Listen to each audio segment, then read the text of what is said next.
What followed after the battlefield fell silent was just as important as the clash itself.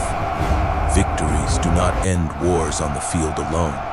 They end them in councils, in courts, and in the minds of those who must decide whether to keep fighting or finally stop. News of the defeat traveled faster than any army could march. Messengers rode day and night. Reports reached commanders who had not even heard the sounds of battle. And with every retelling, the same truth became clearer.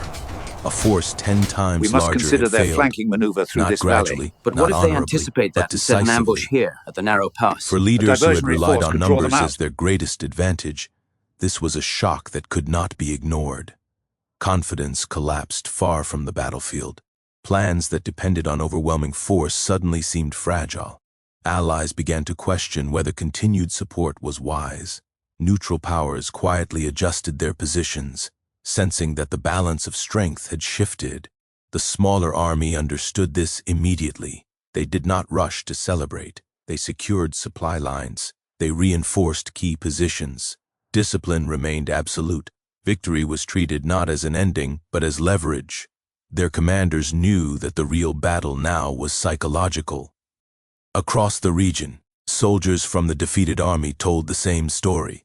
They spoke of terrain that trapped them, of formations that failed to respond, of an enemy that moved as if it shared a single will. These accounts spread fear more effectively than any weapon. Recruitment slowed, morale weakened, desertions increased. Men who once believed victory was inevitable now questioned whether survival was possible. Attempts were made to restore confidence. New commanders were appointed. Speeches were delivered. Promises were made. But words could not erase what had happened.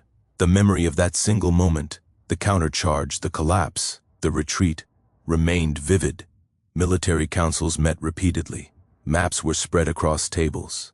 Numbers were recalculated. Yet every plan faced the same problem. To defeat the smaller force, they would have to face them again, and no one could guarantee a different outcome.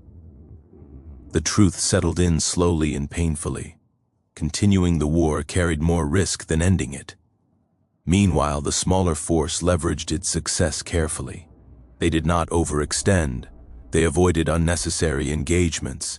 Every movement reinforced the impression of control. They allowed uncertainty to work in their favor. Diplomatic channels opened quietly. At first, messages were indirect. Proposals were cautious. Conditions were tested. Each exchange revealed how dramatically positions had changed. What once would have been rejected outright was now considered. What once required concessions was now offered willingly.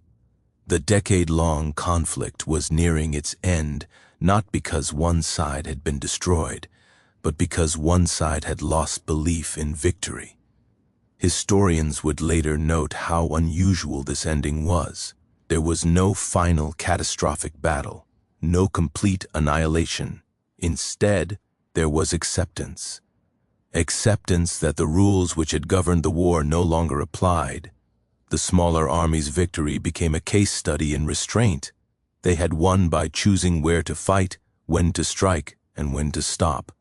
Their commanders resisted the temptation to chase glory. They understood that survival and stability mattered more than total destruction.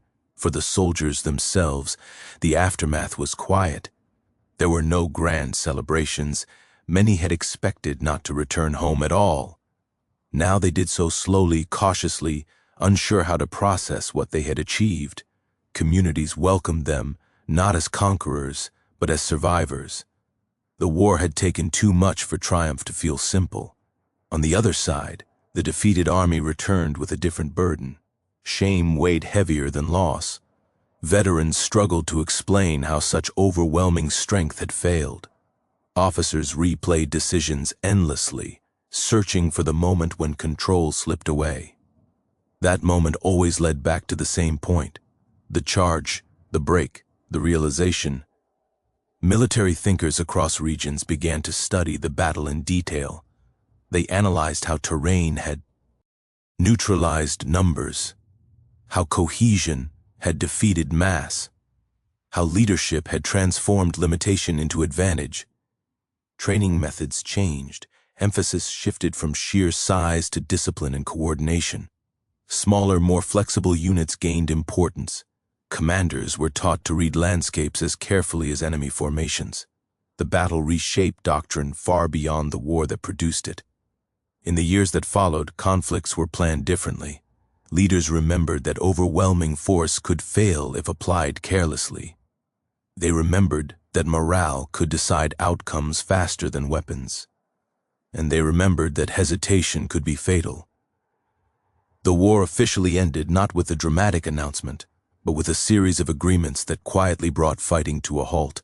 Borders stabilized, trade resumed, soldiers returned to lives interrupted years earlier. The world moved on as it always does, but the lesson endured. When future generations asked how such an uneven battle could end as it did, the answer was never simple. It was not luck, it was not destiny, it was understanding. Understanding of terrain, timing, discipline, and human behavior under pressure. 2,000 soldiers did not defeat 20,000 by being stronger. They won by being smarter. They chose the ground. They chose the moment. And when opportunity appeared, they acted without hesitation. That single charge did more than win a battle. It ended a war that had consumed a decade of lives and resources.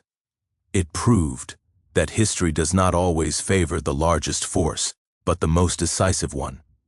And that is why this story is remembered, not for the numbers involved, but for what it revealed about how wars truly end.